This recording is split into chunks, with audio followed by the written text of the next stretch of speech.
Here we go. So episode 2 of the series, how an average player goes 12-0. Today we're going to cover squads. We're going to talk about overalls, matchmaking, how to get all this stuff in your favour. I just want to say a big thank you for the support on yesterday's video. It was really good. Some of the comments were amazing as well. Really helpful stuff. I always appreciate that. Like I said, we're covering squads today, but there's going to be more episodes coming in the next few days. We're going to talk about settings, offense, defense, everything that we do. So if you want to catch the rest of the series, this is a great time to drop a sub. It's your second chance after yesterday's video, so I'll give you 2 seconds to do that. Thank you. Amazing. Right. So again, just talking about the series as a whole, this doesn't guarantee you go 12-0. I didn't do it last season, and I made changes this season which allowed me to do it. And you know, as I said, we're in the last video I haven't played since. We're on a 26-game win streak now, and we have Iggy, which is great. But it doesn't guarantee that you'll go 12-0. What it will absolutely do is guarantee that you win more games, that you have more success, that you climb more tiers, get more rewards, and you know, hopefully as we keep going with this series, maybe you can get all the information you need, and it'll be amazing to see some of you go 12-0 that wouldn't have done otherwise, and to hear that. Our goal with Unlimited really is just to get it done, right? So this isn't for the super sweats. I say this all the time. I say this in every video. If you're some elitist who feels the need that you have to run your 13-man squad as like a sign of your manhood or whatever, this just isn't for you, right? Like, this is not for you. Our goal is to get Unlimited done. First and foremost, we just want to get it done, get the reward. And secondly, we want to get it done as quickly and easily as possible, right? So that's what this is all about. So let's get into the squads. Before we get into the sort of glitchy squads, I'm going to show you my main team. It's missing some players. As you can see, we've got Zion and Larry, and everything else is a reward card. There is a reason for that. Once you complete Unlimited, there's not really a huge reason to hold on to sort of higher tier cards. So we have been running cards like Giannis, we had Monta Ellis, Eddie Jones. There was quite a few, but I've sold them all recently because I'm going to use that MT that the MT we have on the screen to kind of go on a crazy shopping spree during the Super Pack season, which will be right at the end of this season. I use my main squad now and then, not a huge amount. The time I will use it is, let's say you need 6 wins to go up a tier. If I'm at 5-0, that's a good time to use my main squad. I do like to keep using it because there's no point having it if you don't use it at all. And a lot of the time, I'll put XP players into this squad as well and hope I get a good matchup. On matchups, if you're looking to get a favourable matchup, if it's not about sort of a new player or anything like that running into, if you're just looking for a good overall matchup, the best way to do that is with your main team. You know, there's people out there running 96 overalls, and if we bought a couple of players, we could probably get up to that. If you want to guarantee a low overall matchup, that's actually the best way to do it. Okay, you will run into some 96 overalls as well, but the majority of people you play will not be at a 96 overall. And we're going to talk about this kind of 6 overall swing. So you'll run into players that have like sort of a 90 overall, things like that, maybe some amethyst, ruby, stuff like that. So quickly on the generation stuff as well. Next gen, people are saying like overall glitching, all of this stuff doesn't work. There is no such thing as matchmaking. Sort of 96 overalls are running into 80 overalls and all of that. That is the case at the moment, but I don't think it's going to stay that way, because the one thing that I'm hearing about next gen again and again is people are even struggling to find a matchup. The reason the matchups are so bad is because there's not enough players on the game. So the stuff that I'm talking about now is on current gen, but as more people move over to next gen, it will be just as valid there. I'm absolutely certain of it. So again, with this squad, I only use it sparingly. I don't want to be running into obsessive players. I don't want to be running into anyone who's toxic or overly sweaty. Like, it's just not fun. Like, now I've done it, I'll probably use the main squad a little bit more because it's less high risk. But, you know, if you want to run into 250k players and, you know, people whose life depends on winning this game and doing it with the best squad, this is how you do it.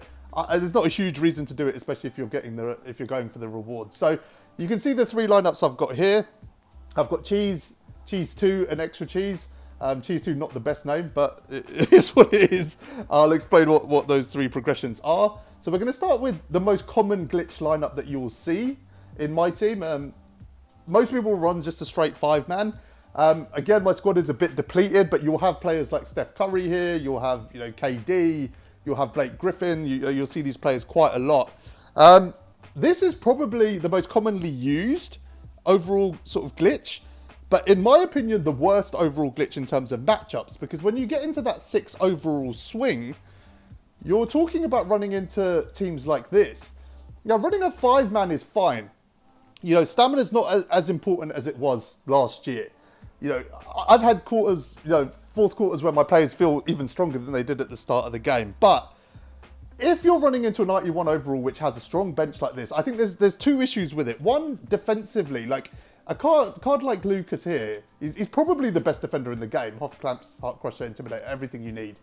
If your players are really struggling at the end of a quarter for stamina, and someone brings on a card like that, maybe Eddie Jones, Iguodala, you know, a fully defensive lineup, when your players are depleted on stamina, we haven't quite got to the break yet, they can really start to struggle. So it can really give an edge to the person running a 91 overall. The second thing that having a squad like this does is it gives you options, right? So if you're running an 85 overall, sort of 5-man, you've got 5 players and that's it.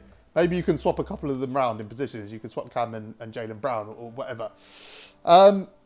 But when you're running into someone who's got a squad like this, they can use variation basically to beat you strategically. That's the problem. So say you've got like, you know, 5 rim runners in your starting lineup. That's how you usually play the game. But you're realizing that's not working. Someone's running a zone and that, you know, the shots are open. If you've got 5 shooters on the bench, you can then bring people in, change your strategy, change your approach. You can have sort of defensive options that you can put on certain players and things like that if they're doing well. When you're running this lineup, you're kind of stuck with what you've got, and if it's not working, you cannot change it.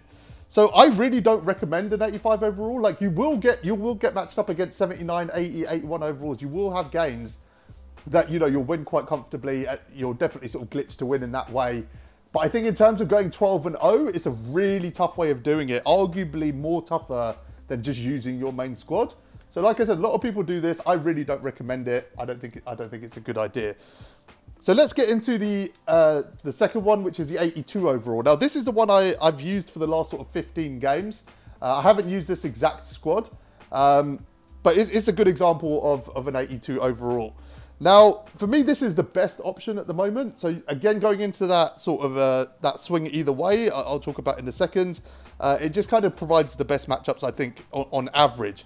Now, how do you get an overall this low? So I'm going to play around with this a little bit. So if you see here, I'm actually going to put in the lineup I have been running, which is this. So I think I had, what did I have here? I had Dino Raja here. I think I had Jaylen here. Yes, that's it. So that's the lineup I've actually been running. So cards like Jeff Green kind of give you an edge. They bring the overall down. You saw I had Klay Thompson in there as well. And I'm going to talk about this a little bit more in the next lineup. But you just chuck in one player who's, you know, just a lower overall. It gives you a little bit more freedom to build a strong, you know, other 4 players into the team that can keep your overall relatively low. Now, for a coach point of view, I'm using Mike Malone. He is actually the best coach I have. But, you know, if you can use Nick Nurse or D'Antoni and keep it at an 82 overall, that's fine. An 83 does change things quite a lot, and I think an 81 changes things quite a lot as well. So 82 is that sweet spot at the moment. Now, the good thing about this lineup is there's a lot of different players you can use. You're not overly limited, but, you know, you're not running your best 5 players, but you can run 5 players that you like and that you're comfortable with and that are very good. This Jeff Green is really good. Like, he's an 83 overall, but just to show you his stats, he's just a perfect sort of overall glitching player. He's got a 79 3-ball. I'm not great with it, but I've run into people who are absolutely knocked down with him. The big thing about him is his speed. You know, he's a power forward. He's got 86 speed, 84 acceleration, 79 speed with ball. He's also got 84 lateral quickness. Now, as a power forward, that's elite. At the moment in the game, that is elite. He can dunk the ball as well really well. So he's just a good option to kind of throw in, and then you could build around him sort of whatever players you want. Again, various different strategies you can use. You saw me just change the lineup there quite drastically, but it stayed at an 82 overall. So what's the issue with this? You're going to potentially run into this sort of team, right? Again, a lot of people run an 8-man. It's another common glitch. You will run into these kind of teams. It will be tough. You have the same problems that you had before. I think the difference is I think you're a lot less likely to run into an 88 overall. I think with this lineup here, you're more likely to run into something up to sort of an 85, 86, although it is possible to run into an 88. So you might run into this. So this is why I'm saying it's not guaranteed. This is a really tough team. I can actually give you an example. There's a video I had, which was I ran into a God Squad on Unlimited. I posted it about a month ago. Check it out. But I was running a really low overall. It was an 81. I remember it was an 81. And I ran into a starting 5 of Steph Curry, the pink diamond, Tracy McGrady, the pink diamond, Otis Birdsong, the pink diamond. He had one lower tier card, which I think was Jared Jeffries, and then he had Bill Russell, the diamond, which at the time was close to being the best starting sort of 5 you can have, or at least 4 out of the 5. And I was running an 81 overall, so a worse team than this. So it is a common thing. 82, you will run into sort of 85s, 84s quite a lot. But you'll also run into a lot of 79, 80, 81s. You'll run into starter teams, things like that. So you will get more wins again using the 82, I think, certainly than using an 85 or an 88 or anything like that. Lots of people use this overall, so you will still run into sweats. This isn't all about lineups. Skill plays a big part in it. So you will run into other people doing exactly the same thing. And, you know, if they're better than you, you're going to have a tough game. But you will just pick up wins just using this lineup. You know, you like I said, starter teams, lower overalls. It's to me, it's a sweet spot right now of getting a good matchup. So the final squad I used was a 79 overall. That's not it. Hold on. There we go. 79 overall. So I used this squad a lot, probably like well over 50 games. And all 11 games that I lost were actually using this squad. And I'll walk you through why that happened. The problem with the 79 overall, people kind of think if you drive the overall as low as you can, you'll get the best matchups possible. Actually, it's not the case. The problem with the 79 is you're very, very, very unlikely to run into anyone with a lower overall. So I played about 50 games with this team. I think I played one team that had a lower overall. It was a weird like 74 overall. He was running silvers and things like that, and then had one decent card. I mean, don't do that ever. It's suicide on this game. So you rarely run into a lower overall team. And one in sort of 5 or 6 games, you'll run into that 85 overall. So that's that sort of swing to 6, right? So you will run into a team like this. And you know, it can be really, really challenging. And it actually breaks down the skill gap sort of in a worse way than anything else, because you can be a better player using this team and still lose to this team. Whereas I think with all the other examples, it's less likely. And, you know, I keep talking about the second one. You know, this team running into this team, I think that the first team wins if the player's better. So I think it gives you a really big disadvantage in terms of matchmaking. And, you know, if you run into a good player who's running any squad up to 85, it's going to be really, really tough. So a good example of that is on my 11-0 game on the Galaxy Opal tiers, a video I dropped a few days ago when I went 12-0. My 11-0 game was against an 85 overall, right? So it's literally there so you can see it. Luckily, you know, he wasn't the best at 85 overall. He ran like rubies basically across the board. So he had a starting 5 and a bench 5, and we got the win. But, you know, you can run into a serious 85 overall. And like I said, you think about the other players you could slot into this. Steph Curry, KD, Giannis, Anthony Davis, Blake Griffin.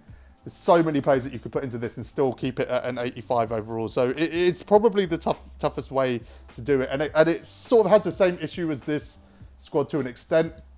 Like, if something's not working, you can't change it. You know, you can switch these two around.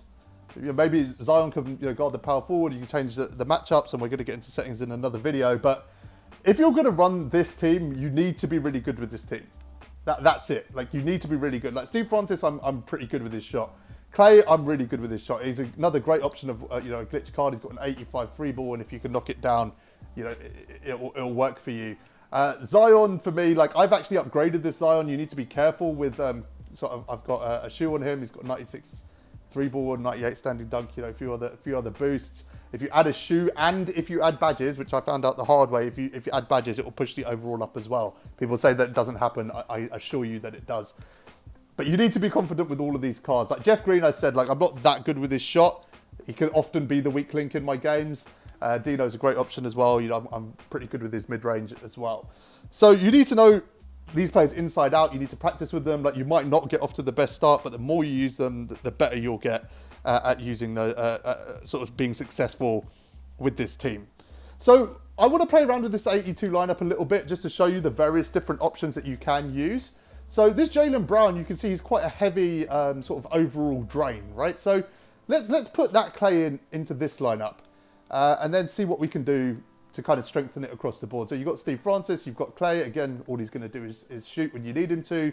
We've got Zion, so we can probably put in a better power forward now. So we've got Larry Johnson.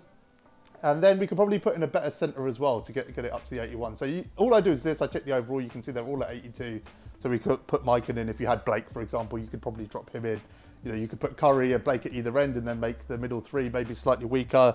But it's so many options. And again, the great thing about the 82 is if it's not working, you can actually just go and build a different team. You know, you can slot different players in until you find something you're comfortable with. You can build a good rim running lineup. You can build a good shooting lineup. You can build a good defensive lineup. Whatever your kind of sort of game plan is or your strategy is, it can do all of that. So that covers all of them. If you catch any of my previous videos, you will see examples of these three things. We're going to take a break from the series. We're actually going to take a day off tomorrow to record a different video, which is actually me going to I'm going to get into some of these sort of better glitching cards. I'm going to give you a couple of examples. So if we just go to the Sapphires, there's a lot of good players that you can use with lower overalls that you can just sort of slot into a team. You know, Mochix has got gold clamps if you want to play sort of defensively. Verajal's got 94 rebounding. Chris Bosh has got an amazing shot, even though I can't hit it very well. A lot of people can. There's so many options. That George Hill is really good. That Charlie Ward is really good. Duncan Robinson's amazing. You've got 92 three balls, so you're talking about a three ball as good as someone like Hero or Del Curry. Just as that example, if you're not really doing anything but shooting with Hero and Del Curry, then use Robinson. You know, it's just going to get you a better overall. It's going to do the same thing. The settings are coming soon. It'll probably be in 2 days. I'll start getting into the settings or you know, maybe tactics or a few different things. But like I said, we're going to run this series as long as we need to kind of get all the information across. I hope it doesn't get to a point where you're just using this stuff to beat me, but I won't complain if that happens. Also, let me know if there is anything specific that you want me to cover. Just drop a comment. If there's anything that you think, you know, for an average player that you're struggling with that I could drop a video on or include something in a video that will help you, I'll be more than happy to do that. Guys, the response again to these videos has just been awesome. Like, I really appreciate it. Our subs are going up every day. We're kind of bucking the 2K trend. Subs are going up and your likes are going up and comments are going up and all of that stuff is awesome. We are still a new channel, so every like and every subscribe helps a lot. So please help us out and hit that button. Budget squad video dropping tomorrow. Until next time, thanks for watching, guys.